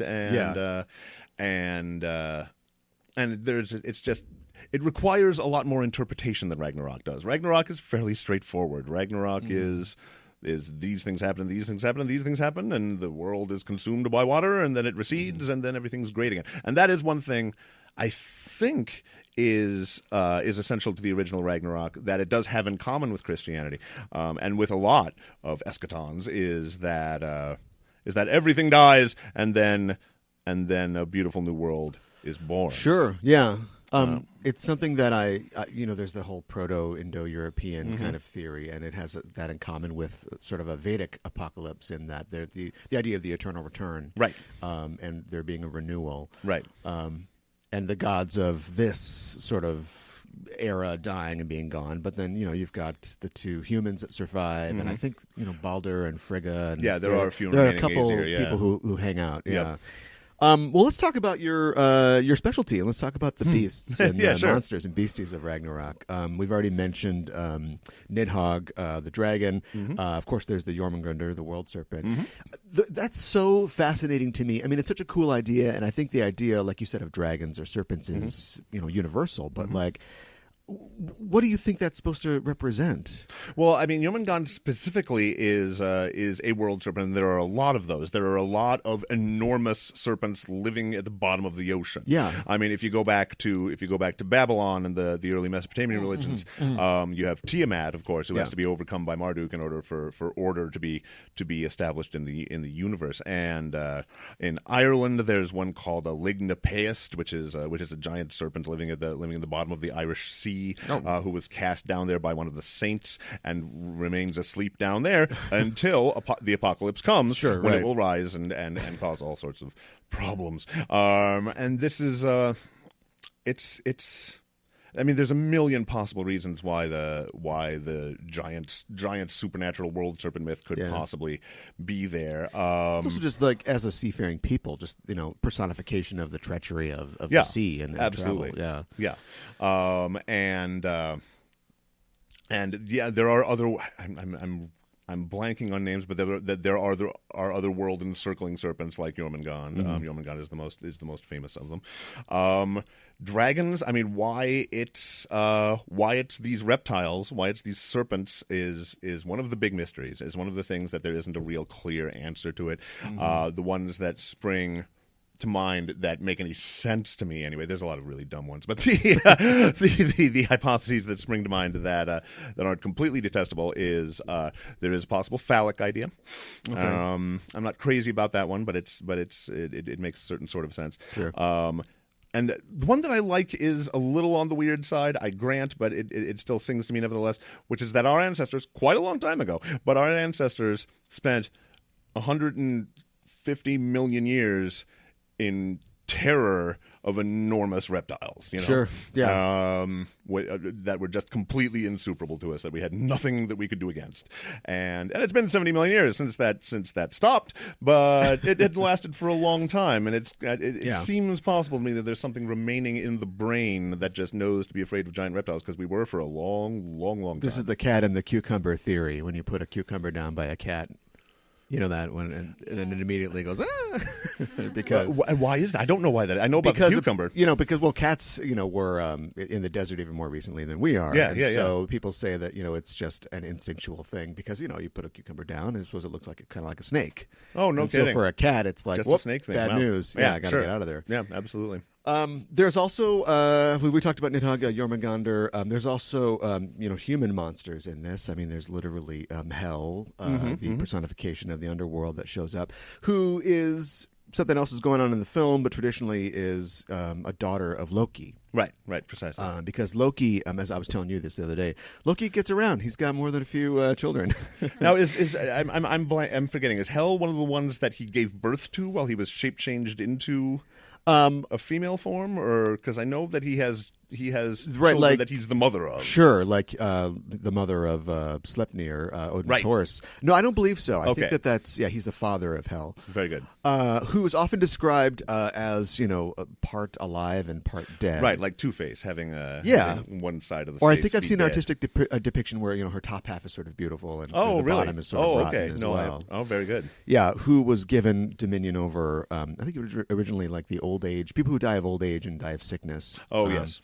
It's very important in the Norse mythology, the way that you die. If you choke on a sandwich or something like that, there's a hall for you. Yeah, okay. With these other guys, just try to be quiet. Yeah, right. But then, of course, there's Valhalla, which is the hall of halls, the hall for those who died in warfare. Yeah, right. And of course the Einherjar, who also participate in the final battle. And I was reading as well, and this is these. There's a lot of consonants in these names. Yes. But there's actually like after the Thimblewinter and then Ragnarok and the world's destroyed and then it sort of reemerges. There's actually like a couple more halls. There's like a new Valhalla. Oh yeah. I can't remember the name. I can't remember the name of it either. But it isn't just Valhalla 2. It's like got a whole new name, some new thing that we already have a name for, even though we don't know when it's even going to happen in the first place. Right? Yeah. I find that true. so fascinating. I mean, they just seem to love categorizing and naming things so much. Do you remember the name? I was just when you were talking about Hela. Do you remember the name of in Ragnarok? A ship comes forth from her realm that's made out of the fingernails of the dead, and it has a name. And I can't Naglfar. Naglfar. Yes, thank you very much. Yes. I don't know. I think that's great. Which is right. And it would be piloted by Hiram and carry giants and all sorts of horrible beasties to Valhalla. As far as other creatures, they're also into dogs and wolves. Of course, you have Fenris and you have Garm, the guardian of Hela's realm, and they surge forth and kill people. I forget who Garm takes out. I think Garm kills Tyr. I wanted to say Tyr as well. But then again, this is if you're going by the Snorlason Edda, and from other sources, there's a lot of. There's a lot of, like you said, wolves and dogs, and some people think that Fenrir, Fenris, and Garm should be equated. Some not. Fenrir eats the sun, but there's also a wolf called Skoll that's referenced. Wolves are interesting because of course wolves are the primary villain in so much of European folklore. But that has and that has very much to do with just a primal human fear of top predators. Sure. But it actually has a great deal to do. The thing is, by the time you even get to the Vikings, humanity has wiped out most of the European wolf population. We had they had 1,000 times more to be afraid of from us than we did from them, at least individually. But you still had that primal fear. But what you had more of was that they weren't really going to attack you, but they were going to take out your sheep and your cows.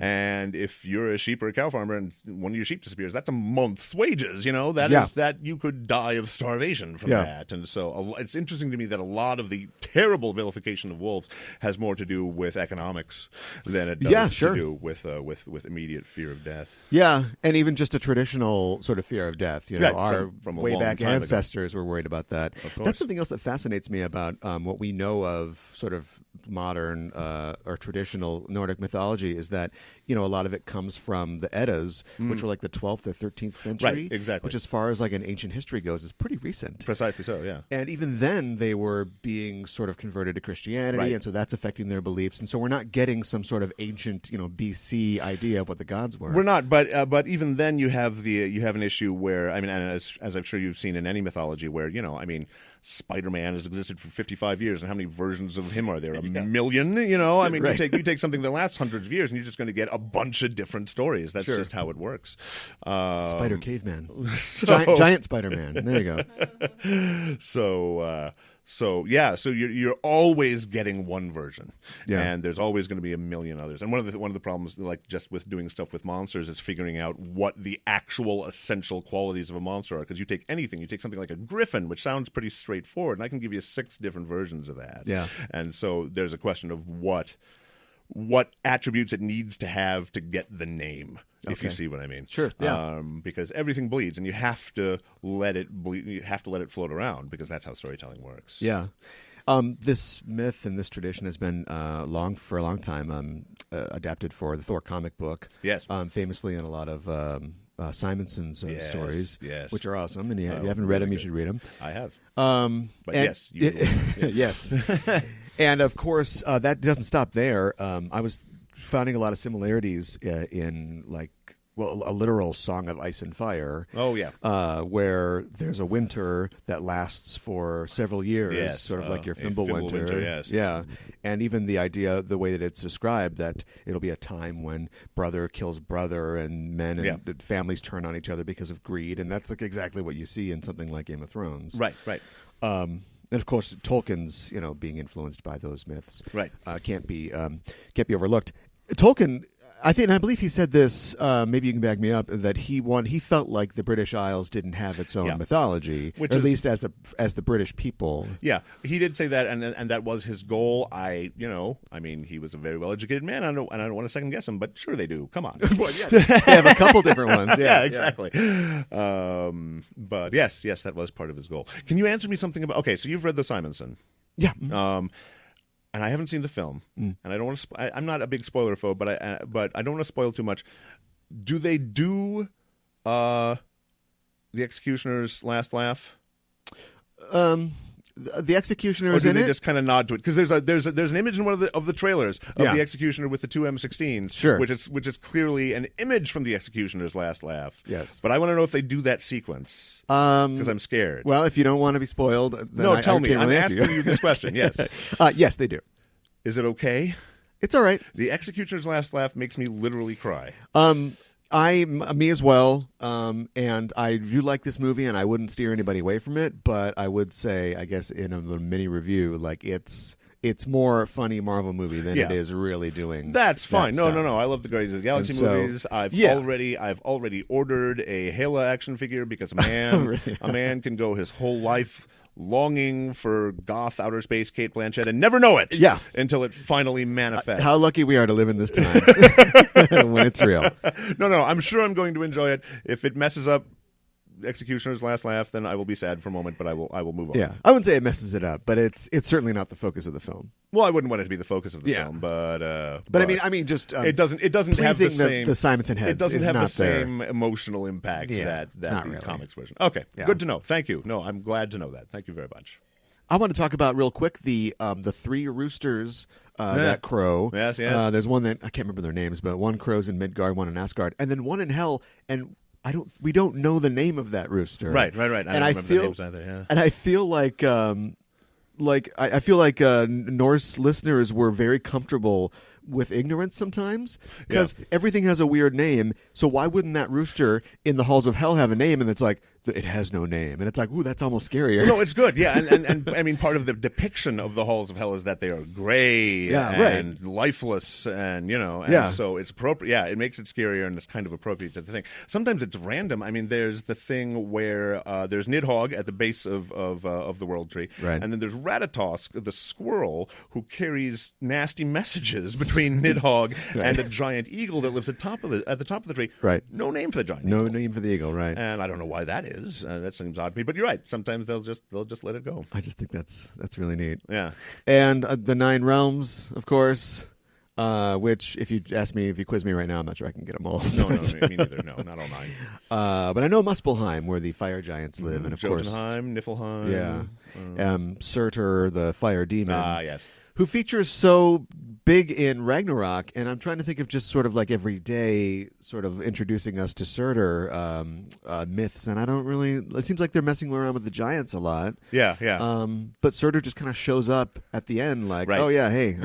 Fire I'm starring in the end of this. Some of us are fire guys. Yeah. Right, I'm the big bad guy. Yeah. Just as a personification of course, fire is something I suppose that they would have to worry about. Well, of course, yeah.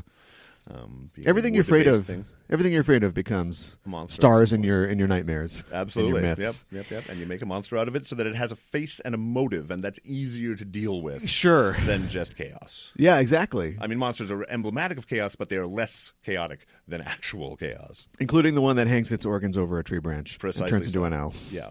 Well, thanks for joining us on the show. Thanks so much for having me. Where can people find you online? RevMattsMonsterScience.com. Look up Reverend Matt's Monster Science on Instagram or Facebook. And I have daily content on both Instagram and Facebook, and I announce my shows. Usually have maybe 2 shows a month. I keep pretty busy with shows, and so yeah.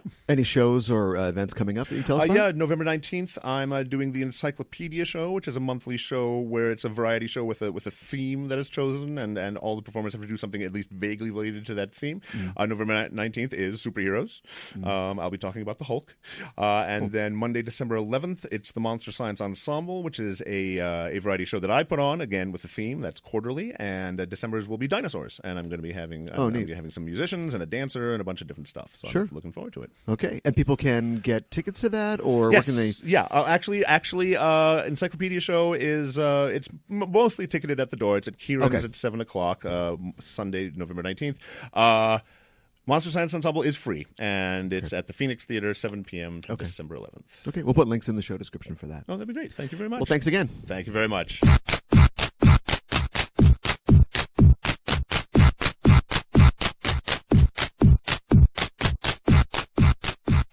Tall guy.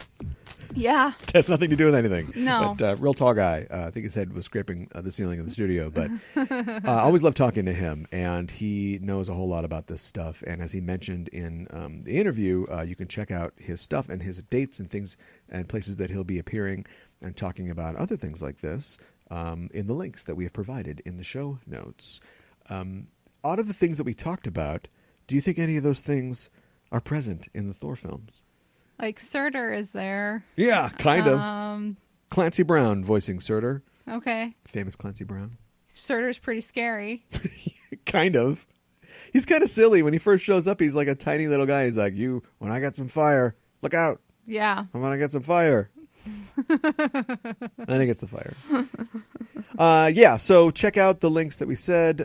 Thanks to Matt for joining us. And one more time, I guess go see Thor Ragnarok. Yeah. Work it, make it, do it. Makes us harder, better, faster, stronger. That don't kill me. Can only make us stronger. I need you to hurry up now, cause I can't wait much longer. I know I got to. You're a hero. You're the strongest one there is. You've saved the planet more times than anyone can count. And everyone hates you. Yeah. And all the smartest minds of the Marvel Universe stick you in a space shuttle and send you away to a nice planet upstate where you can run and play and be happy forever. Right. Except, little detour. Doesn't happen quite like you think. No. You're on Sakaar, the worst planet in the universe. We're talking about the Planet Hulk storyline from Marvel Comics, starring Bruce David Banner as the Hulk. And it is, it's a famous storyline. And we're talking about it right now. What happens in Planet Hulk? Basically, Hulk gets together with some other people who are down on their luck.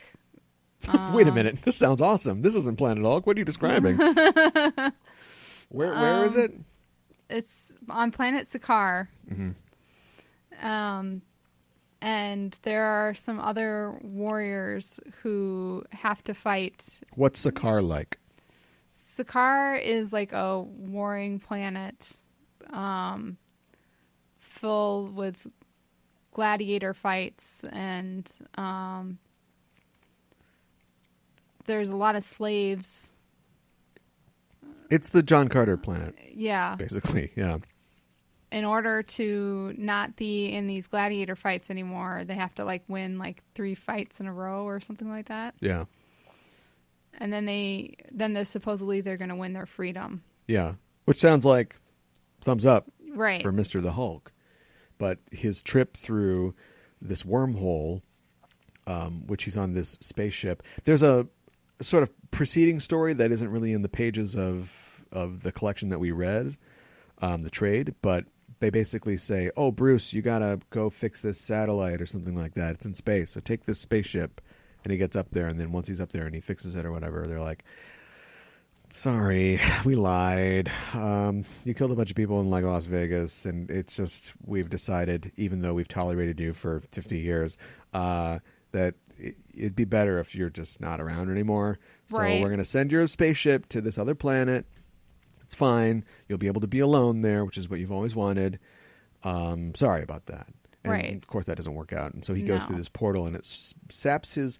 It's never really clear to me, although I guess it was not clear to the writers either, and I think they pile on a couple different sort of reasons. But Hulk isn't full strength. Okay. When he hits this planet.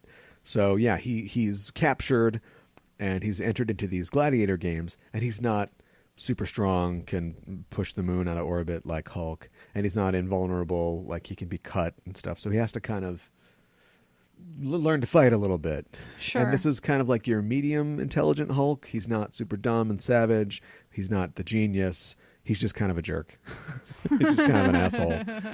And he joins this group of gladiators, and he gets sort of sucked into their thing. There's a race of beings that are like red-skinned people, which are like the red-skinned Martians in John Carter. Yeah. And they're warring with the bug people, who are like the native inhabitants of the planet, which is also John Carter. And and there's this guy called the Red King, who is a despot that kind of controls everything, and he uses this alien race called the Spikes, which are a brood or something. You know, they're like a infecting type thing that can turn you into a monster. Yes. And so over the course of like 15 issues or so, Hulk has to be an unlikely savior and hero to these people. He wants none of it, but there's a prophecy about the Sakaar sun. But there's also a prophecy about the World Breaker. Yes. And like one of them will break the chains, but the other one will break the planet. Right. And the religion is never explored to the point where we know if half the people believe in one thing and half the other, or if this prophecy kind of is like a two-sided coin or like a flippable tarot card or something. Well, we don't really know. Like, it's the Sakaar sun, the World Breaker, and the World Breaker, the Sakaar sun. Right. Yeah. But, we end up finding out why they set it up that way, because he does both. Yeah. He eventually does topple the Red King and becomes the the ruler of the planet, basically.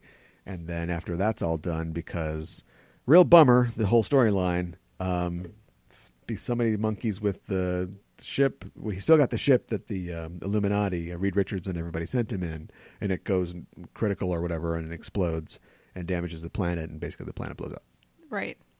Bad news. Bad news. And then he's like, ooh, I'm going to get me my revenge. And now a fully amped up, super angry, super strong Hulk who's learned to use a sword and has a team of badasses with him is coming to Earth. That's right. For World War Hulk. Yes. Can't wait for that one. What'd you think of the storyline? I felt it was fine, but it seemed to take a little while to get there. Yeah. I mean, it's a long, multiple issue storyline. It's, we read issues like 92 to 105. Yeah. So it's basically like 13 issues. And it's a 2-hour movie length story, basically. Yeah. Which they pad out with a little bit of side talk about the characters that he meets, his Jimon Hunsu and other guys, from Gladiator, they become the Warbound. They all sort of pledge themselves to each other. And so we get a little bit of their backstory in flashbacks, and we kind of chase down one character's side story, Meek, the bug creature. Yeah. Who has a whole thing going on because there's one bug queen left, and if she dies, it's means the end of his people, and so he's worried about that. That's pretty much it. Then there's his girlfriend. There's a woman named Kyera who's working for the Red King, and her special power is that she has this connection to the old stone, which gives her. It's never really developed, but anyway, gives her superpowers basically. Sakaar. Yeah, it's like powers she gets from the planet. But yeah, I mean, I thought it went on for a long time. Yeah. And for a book that ostensibly, we should mention that the entire thing is written by Greg Pak, who has written, I don't know, he wrote like Extreme X-Men and like mostly the Hulk. Also, I think he wrote Hercules as well. And then it's drawn mainly by Carlo Pagulayan and Aaron Lopresti. And for a book that it's the Hulk, so not a lot of talking, a lot of fighting. Right. I had no idea what was going on in a lot. I don't think that the action scenes were blocked all that well. No, they weren't. Because there would be the kind of thing where now we have talking, because we've got characters around the Hulk who are constantly expositing to let us know what this planet is like, what the stakes are of this battle. And so they're like, blah, blah, blah, blah, blah, blah, blah, blah. What do you think, Hulk? Just want to eat a sandwich or whatever. Right. Fine. But then the fight would start, and sometimes we'd see certain like turning points in the battle, but a lot of times it was kind of like a general superhero scrimmage. Yes. There would just be a page where somebody's flipping over somebody and something's getting hit. We don't understand like the beats of the battle like you would in a Claremont Silvestri joint where it's very specific. Iceman has ice powers. This person has earth powers or fire powers or whatever. And so I'm going to do this and I'm going to do this. And we understand what the parries and thrusts of the battle are. Right. For a book that was supposed to be about battle, it was mainly just, we fight him. Yes, we win. Or like one time he's, oh no, lava monsters. So he like throws the rock guy at a lava monster and that blows it up. Right. It's like, nice work, Hulk. All right. Next fight. That fight's over. And I felt like if I'm going to read a Hulk book, that's kind of what I'm coming for. Is the fighting? Yeah. Yeah. Not coming for philosophy. No, that's for sure. There's a lot of fighting in this, but like you're right, it's not totally blocked out. Yeah. And there's not a lot of character development of the other characters either, I would say.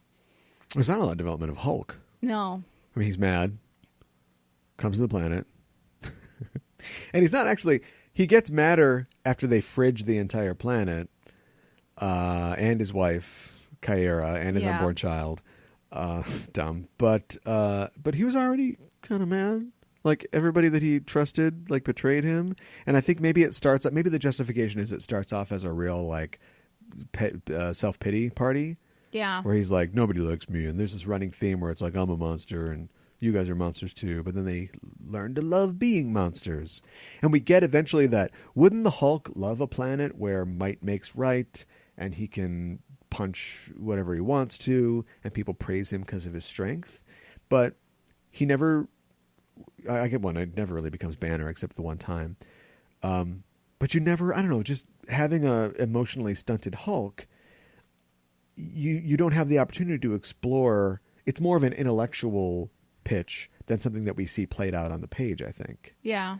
Because we get to the end, and I guess the emotional payoff is when he's taught these warbound to be vicious and to take what's theirs and to stand up for themselves, and then two of them have an argument with each other and they fight each other, and he inserts himself into the fight and allows them to stab him. How he can be stabbed because he's really mad and like strong and tough now, I don't know. Yeah. That's supposed to be the completion of his arc where he's realized that yes, might makes right, but also you have to have friends and stand up for each other. Right. But if it wasn't punctuated by that, it wouldn't... I don't feel like that is well developed throughout the course of the story. It's not. And... It's basically them telling Hulk he can't do something, then he goes and does it. Right. Yeah. And even him, like, getting in the middle of the fight, it's like... It's kind of...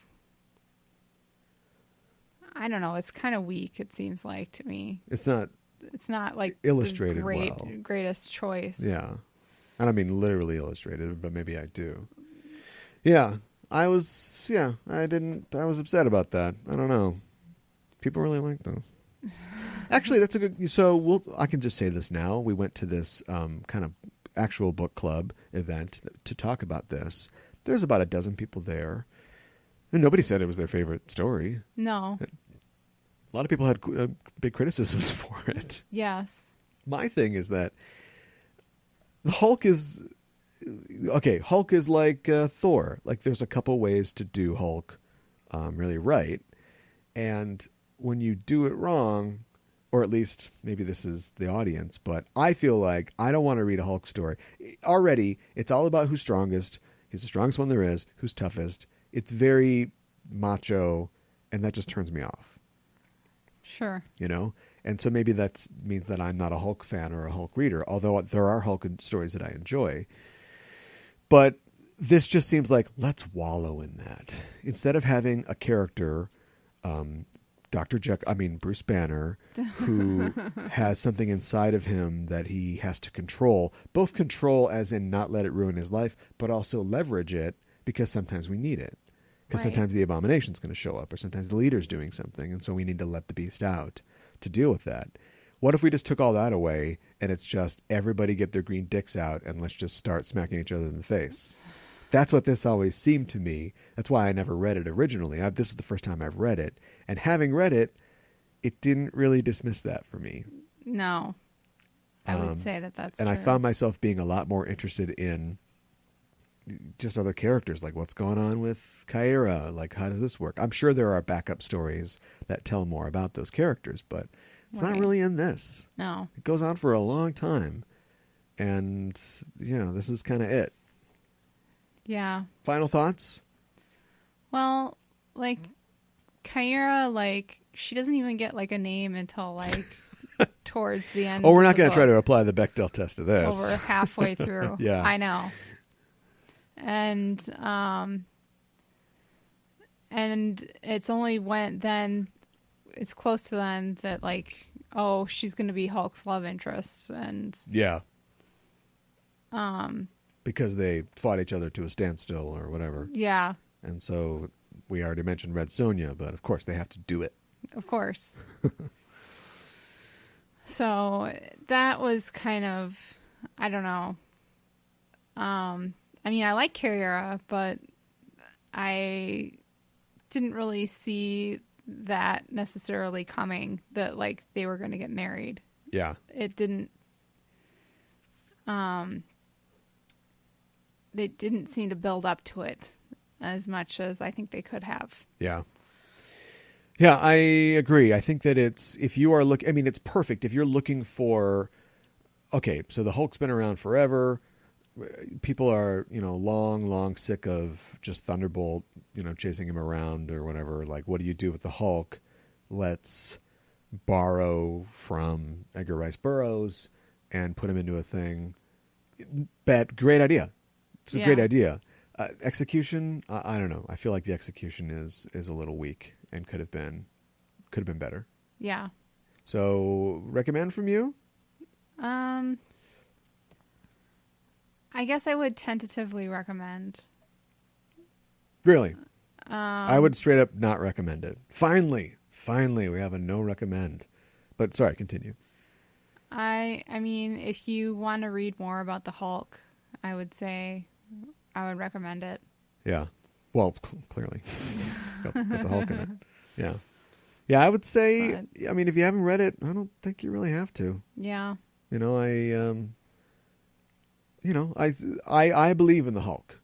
Yeah. Like, I think the Hulk is a good idea. It's a good character, although I've thought before, I might have said on this show before that I think at some point, you can retire a character. Yeah. We like this, we've always loved, talk to Matt about this, like we're always going to love monsters. We're always going to love, it's like dinosaurs. They died millions of years ago, but little kids like them because it's kind of a power fantasy, or, it's just sort of fascinating that there are these giant creatures. Yes. And so I'm on board for that, but maybe at some point you've kind of told all the Hulk stories you can tell. Like, how long can you have this brilliant guy walk around with this problem that he can't get rid of? And it's still a problem. Like, why doesn't he, he talks about it in another movie or whatever, but at some point you just put a gun in your mouth and take care of it, right? Like, yeah. How long are you going to be chased by this? You're going to run out of nightclubs to sweep up in after a while. So anyway, yeah, I mean, you go your own way, but I would say don't do this. Okay. Don't check it out. But that's just me. So anyway, that's Planet Hulk. It's the best parts of it are in Ragnarok for sure. Yes. So don't let that turn you off to Thor Ragnarok. Well, movies are always a thing, and comic books becoming movies are always a thing. And there is a movie out right now based on a comic book. It's called Blade of the Immortal. Yes. Blade of the Immortal is a story about a samurai. Well, he's a Ronin, actually, in Japan around the time of the Meiji era. And he helps a young girl whose parents have been killed to find vengeance. He is a warrior who cannot die. Okay. For reasons that will become clear within the pages of the storyline. It's a great thing. I know we just did a samurai thing, but what the heck? We're going to have a review of the movie Blade of the Immortal on our next show. And for our next edition of Comic Book Club, we'll be talking about Blade of the Immortal, the first collected volume called Blood of 1,000. Okay. You ready for some more samurai stuff? I am ready. You better be. You're going to love this. This is great. If you haven't read it, readers, you can find it online. It's available on Amazon, as is Planet Hulk. Even though we weren't unequivocally recommending it, it's definitely out there. If you want to check it out, you can find a link in our show notes for that. But next week on Comic Book Club, Blade of the Immortal.